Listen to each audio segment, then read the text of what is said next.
इस हफ्ते मक्का शहर में सऊदी अरेबिया, पाकिस्तान और तुर्की के नेताओं ने एक जॉइंट डिफेंस अग्रीमेंट पर हस्ताक्षर किया। मक्का जॉइंट डिफेंस अग्रीमेंट के तहत अब इन तीनों देशों में किसी भी एक देश पर अगर हमला होता है तो इसे तीनों देशों पर हमला माना जाएगा। यह महत्वपूर्ण इसलिए है क्योंकि मिडिल ईस्ट में एक नेटो जैसा मिलिट्री अलायंस जो कि पिछले साल बनना शुरू हुआ था, अब और भी बड़ा होता दिख रहा है। पिछले साल सितंबर के महीने में सऊदी अरेबिया और पाकिस्तान ने एक बायलैटरल म्यूचुअल डिफेंस ट्रीटी पर हस्ताक्षर किए थे, जिसे दुनिया ने इस्लामिक नेटो की शुरुआत की तरह देखा था। हमने भी इसके बारे में आपको डिटेल में देशभक्त पर बताया था इस एपिसोड में। आज लगभग एक साल बाद मिडिल ईस्ट में जंग के बीच इस अलायंस में तुर्की जैसा बड़ा और महत्वपूर्ण देश शामिल हो रहा है। भारत के लिए यह डेवलपमेंट काफी महत्वपूर्ण है। एक तरफ पाकिस्तान इस क्षेत्र में नेट सिक्योरिटी प्रोवाइडर बनता दिख रहा है। यूएस ईरान युद्ध के बीच में वो मीडिएटर की तरह भी उभर कर बाहर आया। वहीं भारत के लिए कहीं ना कहीं मुस्लिम देश उससे और दूर जा रहे हैं। अभी तक इस अलायंस में अगर पाकिस्तान था तो एक भारत का करीबी सऊदी अरेबिया भी था, लेकिन अब इस अलायंस में एंटी इंडिया फोर्सेस का दबदबा बढ़ने लगा है। तुर्की पहले से ही कश्मीर के मुद्दे पर ओपनली एंटी इंडिया स्टैंड ले चुका है और अब ऑपरेशन सिंदूर में उसने पाकिस्तान को अपना समर्थन और हथियार देकर अपनी मंशा साफ जाहिर कर दी थी। तो जब पाकिस्तान, सऊदी अरेबिया और तुर्की की यह फॉर्मल मिलिट्री अलायंस साइन हो चुकी है तो इस इस्लामिक नेटो का असर किस पर पड़ेगा? क्या पाकिस्तान सरकार और आर्मी के सुर अब भारत के खिलाफ और तीखे हो जाएंगे? क्या यह अलायंस चाइना के आशीर्वाद से बना है यूएसए और इंडिया को काउंटर बैलेंस करने के लिए, या यह फिर सिर्फ ईरान या इजराइल से बाकी देशों को बचाने की एक तरकीब है? क्या अगर अब ईरान सऊदी के ऑयल फील्ड्स या यूएस के बेसिस पर अटैक करेगा तो उसे पाकिस्तान या तुर्की बचाने आएगा? क्या पाकिस्तान इस डील के बाद अपनी nuclear weapons umbrella Saudi Arabia और तुर्की के लिए एक्सटेंड कर देगा? यह सब कुछ जानना बहुत जरूरी है क्योंकि कहीं ना कहीं यह हमारे देश की डिप्लोमैटिक फेलियर भी दिखाती है। जानते हैं आज के एपिसोड में कैसे। हमारी कहानी शुरू होती है 7 अक्टूबर 2023 से। यह वो दिन था जब हमास ने इजराइल पर एक घातक आतंकी हमला किया। एक नई जंग की शुरुआत होती है। उसके बाद जो हुआ पूरी दुनिया ने देखा। इजराइल ने आतंक का जवाब पूरे नरसंहार से दिया। पूरे गाजा स्ट्रिप को मिट्टी में मिला दिया। 70,000 से ज्यादा लोगों को गाजा में मार गिराया। इसमें 20,000 के आसपास बच्चे थे। 2 सालों तक चली इस जंग में कई बार सीज फायर करने की कोशिश की गई, लेकिन बार बार इजराइल हमास के लीड निगोशिएटर्स को मार गिराता, जिससे बातचीत रुक जाती क्योंकि असली मकसद था नरसंहार जारी रखना। ऐसी ही एक स्ट्राइक होती है हमास के निगोशिएटिंग टीम पर 9 सितंबर 2025 को। बस फर्क इस बार यह था कि इस बार हमास के टीम को गाजा में या ईरान में नहीं मार गिराया जाता है, बल्कि एक न्यूट्रल और सॉवरेन देश कतर में टारगेट किया जाता है। इस स्ट्राइक में एक कतरी निगोशिएटर भी मारा जाता है। पूरे दुनिया ने इजराइल के इस हरकत की कड़ी निंदा की। यह स्ट्राइक अपने आप में इस पूरे रीजन के लिए एक टर्निंग पॉइंट बन जाता है, क्योंकि इसके बाद गल्फ स्टेट्स को समझ में आ जाता है कि अगर इजराइल से बचने के लिए खुद कुछ नहीं किया तो अगला हमला उनके देश में भी हो सकता है। और अमेरिका, जो अब तक इस रीजन में, इस क्षेत्र में नेट सिक्योरिटी प्रोवाइडर बनकर बैठा था, वो भी इजराइल के खिलाफ एक उंगली तक नहीं उठाएगा। अमेरिका इजराइल के इशारों पर कैसे नाचता है, इसके बारे में हमने आपको कई एपिसोड्स में बता दिया है। अपनी सुरक्षा के लिए फिर सऊदी अरेबिया ने पाकिस्तान के साथ उसी महीने एक मिलिट्री अलायंस पर हस्ताक्षर कर दिए। हालांकि इस डील के डिटेल्स, फुल डिटेल्स आज तक पब्लिक में नहीं दिए गए हैं, लेकिन हम इतना जरूर कह सकते हैं कि यह एक NATO type collective defence treaty थी, जिसके तहत एक मुल्क पर हमला दूसरे पर भी हमला माना जाएगा। बाद में पाकिस्तान के डिफेंस मिनिस्टर ने इस डील के अंदर न्यूक्लियर प्रोटेक्शन क्लॉज के होने से इनकार नहीं किया। मतलब जरूरत पड़ने पर पाकिस्तान अपने न्यूक्लियर वेपन्स भी सऊदी अरेबिया को बचाने के लिए इस्तेमाल करने से पीछे नहीं हटेगा। फिर इस साल फरवरी के महीने में यूएस और इजराइल ने ईरान पर हमला कर दिया। ईरान ने बदले में सऊदी समेत रीजन के सभी देशों के यूएस बेसिस और ऑयल एंड गैस फैसिलिटीज पर अटैक करना शुरू कर दिया। एक बार फिर से इन देशों का नेट सिक्योरिटी प्रोवाइडर अमेरिका उन्हें बचाने में बिल्कुल नाकाम साबित होता है। बाकी देश तो छोड़ो, यूएस खुद अपने आप को भी ईरान के इस हमले से बचा नहीं पाता है। 40 aircraft, 36 reaper drone, 4 helicopter, fighter jets, खरबों डॉलर के रेडार, डिफेंस हार्डवेयर फूकने के बाद भी अमेरिका ईरान से जीत नहीं पाता है। यह सब देख मिडिल ईस्ट में एक और बड़ी लोकल सिक्योरिटी अलायंस की जरूरत लोग ज्यादा महसूस करने लगे। मार्च में तुर्की यह पहल करता है, उसके फॉरेन मिनिस्टर पाकिस्तान और सऊदी के फॉरेन मिनिस्टर से मिलकर इस्लामिक नेटो को एक्सपैंड करने की इच्छा जाहिर करते हैं। महीनों तक चली डिस्कशंस और निगोशिएशन के बाद फाइनली इस हफ्ते 7 अगस्त को मक्का में 3 देशों ने एक नया डिफेंस पैक्ट साइन किया। जॉइंट स्टेटमेंट के मुताबिक यह अग्रीमेंट कलेक्टिव डेटरेंस को स्ट्रेंथन करेगा, मतलब तीनों में से किसी भी एक देश पर आर्म्ड अटैक तीनों देशों पर आर्म्ड एग्रेशन माना जाएगा। पाकिस्तानी फॉरेन मिनिस्ट्री ने इसे इस्लामिक सॉलिडेरिटी और ब्रदरहुड का नतीजा बताया, जो तीनों स्टेट्स के शेयर्ड स्ट्रेटेजिक इंटरेस्ट और लॉन्ग स्टैंडिंग डिफेंस कॉर्पोरेशन पर आधारित होगा। इसमें कोई डाउट नहीं है कि पैक्ट साइन करते वक्त पाकिस्तान की एक आंख भारत की तरफ थी। ऑब्जेक्टिवली देखा जाए तो यह डिफेंस ट्रीटी तीनों देशों के लिए विन विन डील है। दशकों से नेटो मेंबर रहा तुर्की अपने साथ लाता है world class army, state of the art drone technology. वहीं सऊदी अरेबिया अपने साथ लाता है दुनिया का दूसरा सबसे बड़ा ऑयल रिजर्व, खूब सारा पैसा। और पाकिस्तान लाता है अपने साथ एक बड़ी फौज और उसी के साथ साथ इस्लामिक दुनिया का एकमात्र न्यूक्लियर आर्सेनल। रिपोर्ट्स की माने तो यह इस्लामिक नेटो सिर्फ इन्हीं 3 देशों तक सीमित नहीं रहने वाला है। जल्द ही इसमें इजिप्ट, कतर, सीरिया, यूएई भी शामिल हो सकते हैं। हालांकि हर देश के अपने कंपल्शंस एंड कॉम्प्लिकेशन हैं। इजिप्ट फॉर एग्जांपल अपनी इकोनॉमी को स्टेबलाइज करने में, डोमेस्टिक अपहीवल को अवॉइड करने में जुटा हुआ है। सीरिया अपने 13 साल लंबे सिविल वॉर के बाद रिकंस्ट्रक्शन एफर्ट्स की कोशिश कर रहा है। यूएई पहले ही अब्राहम अकॉर्ड्स के तहत इजराइल के साथ अपने टाइज नॉर्मलाइज करके बैठा हुआ है। यानी एक्सपेंशन पॉसिबल है पर गारंटीड नहीं है। लेकिन यह भी सच है कि पिछले 1 दशक से गल्फ कंट्रीज का अमेरिका की सिक्योरिटी गारंटीज पर यकीन कम होता जा रहा है और इस ईरान युद्ध ने इस भरोसे को चूर चूर कर दिया है। एक्सपर्ट्स का मानना है कि जिस तरीके से अमेरिका ने इस वॉर को हैंडल किया है, उससे गल्फ देशों को यह साफ मैसेज जा चुका है कि बॉस अपना अपना देख लो, हम तो बस अपनी और इजराइल की रक्षा करेंगे।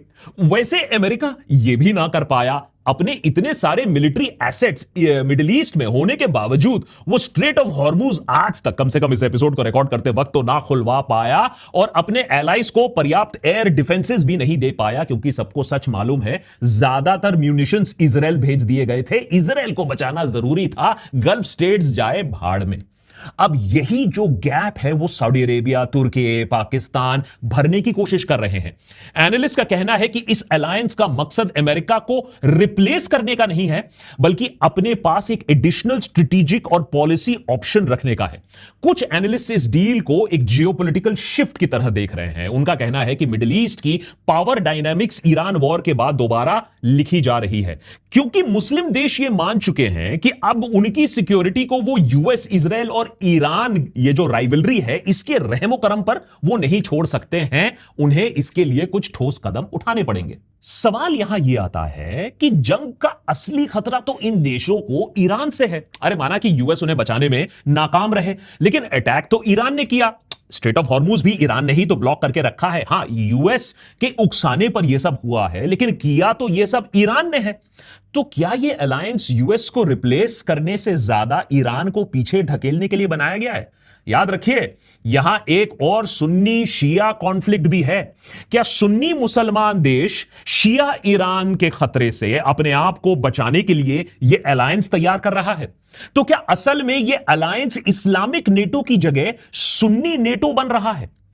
एटलीस्ट इजराइल का यही मानना है। इजराइल इस अलायंस से बिल्कुल खुश नहीं है। इजरायली लीडरशिप बीते कुछ महीनों से साफ कर चुके हैं कि तुर्की अब उनके लिए नया ईरान बन चुका है। माने अगला निशाना उनका ऑलरेडी सेट हो चुका है कि अब तुर्की को हम सेट करेंगे। फरवरी के महीने में ही former Israeli prime minister Naftali Bennett ने भी कहा था कि तुर्की सऊदी अरेबिया को एक हॉस्टाइल सुन्नी एक्सेस में जबरदस्ती खींच रहा है। खुद प्रधानमंत्री नेतन्याहू ने भी इमर्जिंग सुन्नी एक्सेस का जिक्र किया है बिना क्लियरली डिफाइन किए कि उनका मतलब क्या है। लेकिन एक सच यह भी है कि सऊदी अरेबिया और पाकिस्तान की म्यूचुअल डिफेंस एग्रीमेंट पैक्ट वो ईरान के युद्ध से पहले ही उस पर हस्ताक्षर हो चुके थे। तो फिर जब सऊदी के स्ट्रेटेजिक साइट्स पर ईरान ने हमला किया, मिसाइल्स बरसाए, तो पाकिस्तान बचाने क्यों नहीं आया? क्या इस ट्रीटी में कोई ऐसा क्लॉज छुपा है जो ईरान के केस में अप्लाई नहीं होता है कि बाकी देश अटैक कर ले कोई दिक्कत हो जाएगी लेकिन ईरान एग्जेम्प्ट है? या फिर इस ट्रीटी में कलेक्टिव डिफेंस का मतलब अभी सिर्फ इंटेलिजेंस शेयरिंग और एयर डिफेंस सपोर्ट है, ना कि रियल मिलिट्री इंटरवेंशन? या फिर यह भी हो सकता है कि म्यूचुअल डिफेंस ट्रीटी या इस्लामिक नेटो के निशाने पर ईरान नहीं है? तो फिर ट्रीटी क्यों बनाया था आपने? सबको पता है कि इजराइल कभी भी सीधा सऊदी या तुर्की या पाकिस्तान, तीनों में से किसी पर डायरेक्ट हमला तो नहीं करेगा। सऊदी के पास पूरी दुनिया की ऑयल सप्लाई है, पाकिस्तान के पास न्यूक्लियर वेपन है और तुर्की पहले से ही नेटो का मेंबर बैठा हुआ है। उसे इजराइल से बचाने के लिए 33 देश खड़े हो जाएंगे नेटो के। अच्छा, मान लेते हैं यूएस नहीं आता है, तब भी नेटो के 32 देश होंगे जो उसके साथ खड़ा रहेगा, क्योंकि यह नेटो की ट्रीटी में साइंड इन है, बेक्ड इन है। तो फिर यह डिफेंस ट्रीटी बनाई क्यों गई है? यहीं से कहानी में एंट्री होती है एब्राहम अकॉर्ड्स की और यूएस प्रेसिडेंट डोनाल्ड ट्रंप की और उनके दादागिरी की।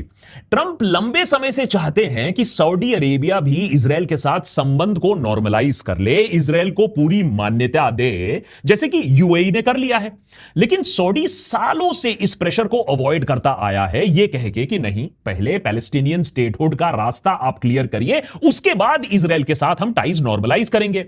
लेकिन इजराइल की करंट सरकार इस शर्त को मानने के लिए बिल्कुल तैयार नहीं है। वो तो कह रहे हैं कि what Palestinian, there is no Palestine at all, Palestine has no right to exist, और इसीलिए मामला सालों से फंसा हुआ है। और यह सिर्फ कोई कैजुअल डिमांड नहीं है डोनाल्ड ट्रंप की। मई के महीने में जब यूएस ईरान सीज फायर पर बातचीत चल रही थी, ट्रंप ने खुद सऊदी, यूएई, कतर, पाकिस्तान, तुर्की, इजिप्ट, जॉर्डन, बहरीन के लीडर्स को एक साथ फोन कॉल पर लिया और कहा, सीधा सीधा कहा कि जंग खत्म होने के बाद जो देश अभी अब्राहम अकॉर्ड्स का हिस्सा नहीं है, उन्हें इजराइल के साथ संबंध नॉर्मलाइज करना होगा। रिपोर्ट के मुताबिक सऊदी, कतर, पाकिस्तान के लीडर्स इस मांग को सुनकर इतना चौंक गए कि फोन लाइन पर सन्नाटा छा गया। और अमेरिका की दादागिरी यही खत्म नहीं होती है। जुलाई में ट्रंप ने यहां तक कह दिया कि US Saudi Arabia civil nuclear deal भी सऊदी के अब्राहम अकॉर्ड्स ज्वाइन करने पर निर्भर करता है। मतलब अगर सऊदी अरेबिया इजराइल के साथ टाइज नॉर्मलाइज नहीं करेगा तो उसका अपना न्यूक्लियर एनर्जी डील भी अटक सकता है। नेतन्याहू ने और उसके ऑफिस ने इसे historic leap forward for peace बताकर इसका खुलेआम स्वागत किया।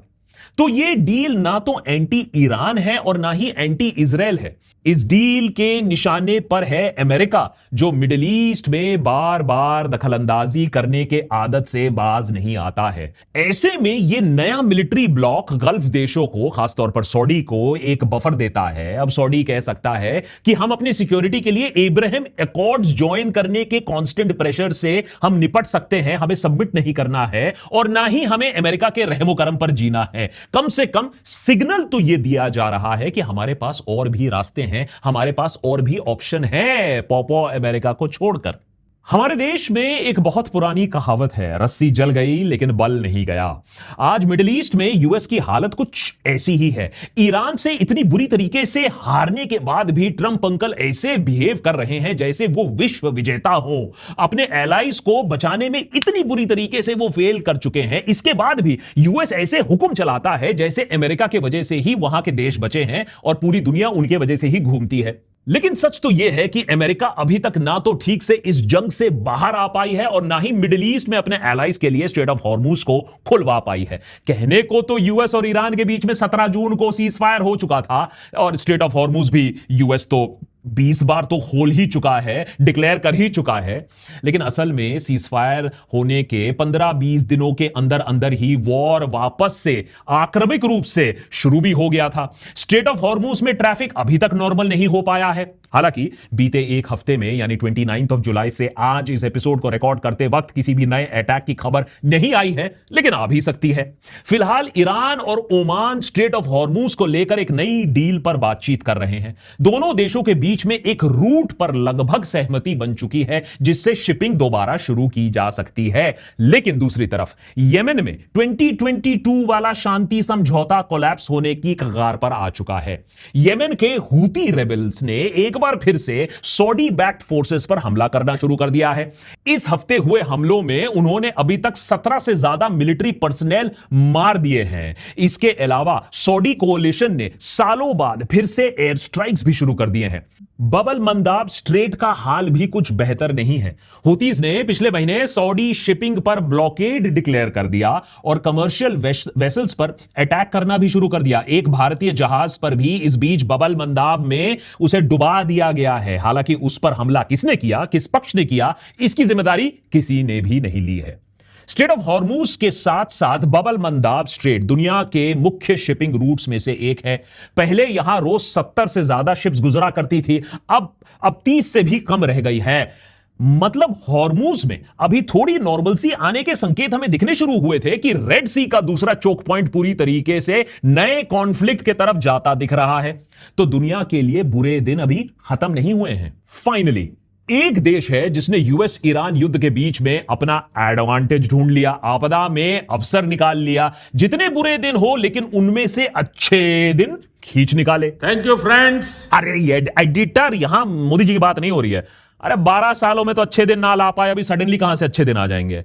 यहां अनफॉर्चुनेटली बात हो रही है पाकिस्तान की। अभी कुछ साल पहले याद करिए इसी पाकिस्तान को, अरे लोन्स के लिए डिफॉल्ट पर डिफॉल्ट कर रहा था, सऊदी और बाकी देशों के सामने कटोरा लेकर खड़ा हुआ था, टेरर फंडिंग के मामले को लेकर यूएन इसे ब्लैकलिस्ट करने वाली थी।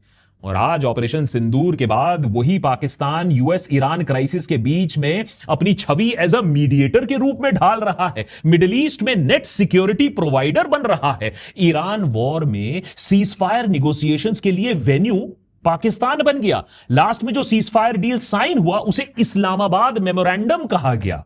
हमारे फॉरेन मिनिस्टर का एक ही काम था, पाकिस्तान को एक्सपोज करना, उसे इंटरनेशनली आइसोलेट करना। लेकिन यह सब जब जयशंकर जी ने देखा तो पाकिस्तान को दलाल बोल दिया। कभी कभी तो शक होता है कि जयशंकर जी सेंट स्टीफेंस कॉलेज से सच्ची में पढ़े हैं कि नहीं। एडिटर, इनका डिग्री निकालो जरा, देखा जाए। जयशंकर जी गाली बकते रह गए, अपने फेलियर को मानने का बूता तो है नहीं। लेकिन उसी बीच सऊदी और तुर्की जैसे देश पाकिस्तान के न्यूक्लियर अम्ब्रेला के अंडर आ गए। और इतना ही नहीं, पाकिस्तान उन 14 देशों में शामिल है जिन्होंने एक Saudi led multinational maritime defence alliance को भी सपोर्ट किया है, जिसका मकसद है बबल मंदाब स्ट्रेट और रेड सी के शिपिंग रूट्स को प्रोटेक्ट करना। और भारत क्या कर रहा है, हमारे साथ कितने देश खड़े हैं? हम अभी एमईए के अकॉर्डिंग सिचुएशन को क्लोजली फॉलो कर रहे हैं। इन द मीन टाइम हमारे जो मिडिल ईस्ट एलाइज हैं वो एक एक करके पाकिस्तान के खेमे में चले जा रहे हैं। हम हाथ पर हाथ धरे बैठे हुए हैं। नहीं, सॉरी, हम एक्चुअली उन्हें धक्का दे रहे हैं, हम उनको धकेल रहे हैं, कह रहे हैं नहीं, तुम जाओ, तुम पाकिस्तान के साथ जाओ, वही तुम बेहतर हो, क्योंकि हमें तो एक नया पोपो मिल गया है, जिसके बाद हमें और किसी की जरूरत तो है नहीं। अभी इसी हफ्ते प्रधानमंत्री मोदी और Israeli prime minister Benjamin Netanyahu के बीच में एक और फोन कॉल होता है, जिसमें India Israel special strategic partnership को और मजबूत करने की बात की गई है। इससे पहले भी ईरान जंग शुरू होने से ठीक पहले प्रधानमंत्री मोदी इजरायल में नजर आते हैं, अपना पूरा समर्थन देते हुए इजरायल को। India stands with Israel formally with full conviction in this moment and beyond। मतलब जब पूरा इस्लामिक ब्लॉक अपनी खुद की सिक्योरिटी आर्किटेक्चर बनाने के लिए पाकिस्तान के पास जा रहा है, हम अपना नॉन अलायंस जो स्टांस है उसे छोड़कर इजराइल की जी हजूरी कर रहे हैं, उनके सबसे बड़े सिक्योरिटी थ्रेट को गले लगा रहे हैं। सोचो, एक ऐसी देश के लिए हम ये सब कर रहे हैं जो दुनिया भर में एक पराया स्टेट बन चुका है। यूरोप, अफ्रीका, गल्फ सब कोई नकार चुके हैं इजराइल को, लेकिन हम खड़े हुए हैं, एक वॉर क्रिमिनल के साथ खड़े हुए हैं, कह रहे हैं कि देखो हमारा कितना बड़ा अच्छा दोस्त है। क्या हमारे पास एलाइज की इतनी कमी हो गई है कि ऐसे देश को एक दोस्त बनाना पड़ रहा है? यह बताना पड़ रहा है कि भारत देखो इजराइल के साथ खड़ा हुआ है। जब ऐसा आप करोगे तो ऑब्वियसली मुसलमान देश आपसे और दूर चले जाएंगे। सालों से भारत की फॉरेन पॉलिसी का एक अहम टेनेंट रहा है, एक हिस्सा रहा है नॉन अलाइनमेंट, यानी दुनिया में चाहे कुछ भी हो जाए हम कोई मिलिट्री अलायंस या ब्लॉक का हिस्सा नहीं बनेंगे, कोई एक देश या ब्लॉक का पालतू नहीं बनेंगे।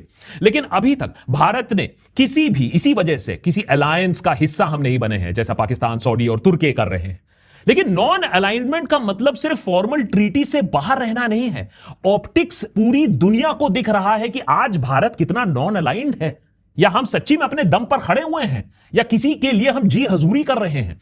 जिस तरीके से हम ओपनली एक जेनोसाइडल इजराइल को सपोर्ट कर रहे हैं, हमारे एलाइज को या फॉर्मल एलाइज को मैसेज किया जा रहा है कि हम किसके खेमे में हैं, किसके कैंप में हैं, कौन हमारा दोस्त है, कौन हमारा दुश्मन है, दुनिया को साफ दिख रहा है। यह दिन ब दिन बड़ा होता जा रहा इस्लामिक नेटो इसी फ्लॉड फॉरेन पॉलिसी की देन है, जिसे हम आज भी करेक्ट करने के लिए हम कुछ देखेंगे भी नहीं, मानेंगे भी नहीं। लेकिन यह दिखाता है कि पिछले एक दशक की flawed and failed foreign policy हमारी, जिसने भारत को किसी का भी नहीं छोड़कर रखा है। पाकिस्तान को एक्सपोज करना था, पाकिस्तान को आइसोलेट करना था, जयशंकर जी उस पर तो फेल कर गए, और अब अमेरिका और इजराइल के रहमो करम पर हमें पड़ेगा। जैसे रशिया से तेल खरीदने के लिए नया पनिशमेंट अब आने वाला है, 100% एक्स्ट्रा टैरिफ, और जब यह पनिशमेंट आएगी तो हमें इसे अकेला ही लड़ना पड़ेगा, क्योंकि दोस्त तो कोई बचा नहीं हमारा।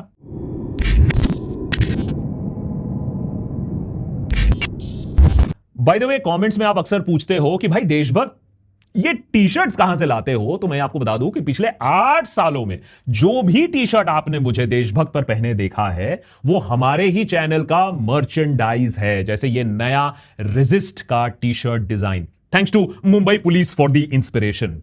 ये high quality made to order T shirts आपको मिलेंगे kadakmerch.com/thedeshbhakt पर, और delivery is across India and worldwide. जरूर चेकआउट करिएगा एक बार वेबसाइट पर जाकर। More episodes coming up, stay tuned.